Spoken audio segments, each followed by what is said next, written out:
అది బ్రాహ్మణులు వైశ్యాస్.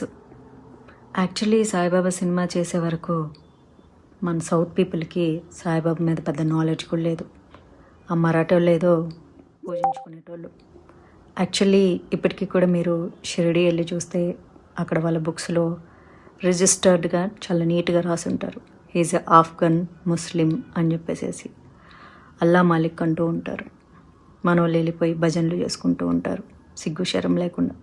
ముస్లింలు చాలా ఆనెస్ట్గా ఒప్పుకుంటారు, మేమైతే పూజించము, మీరెందుకు పూజిస్తున్నారు, మీకు బుద్ధి ఉండాలి, మాకు బుద్ధి జ్ఞానం ఉంది కాబట్టి మేము ఫాలో అవ్వమని చెప్పారు.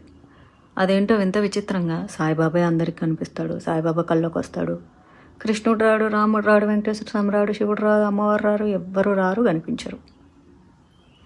దేవుళ్ళు కాబట్టి కనిపించరు. మనుషులు, దయ్యాలు, భూతాలు క్రియేటెడ్ క్యారెక్టర్లు కాబట్టి వర్చువల్గా అట్లా కనిపిస్తూ ఉంటారు. చాలామందికి మండుద్ది. నా ఫ్రెండ్స్ కూడా సాయిబాబా భక్తులు. మాకు మిరాకిల్స్ జరిగాయి అంటారు. మిరాకిల్స్ సాయిబాబా వల్ల జరగలే, మీ తలరాతలు ఆ టైంలో బాగున్నాయి కాబట్టి జరిగాయి.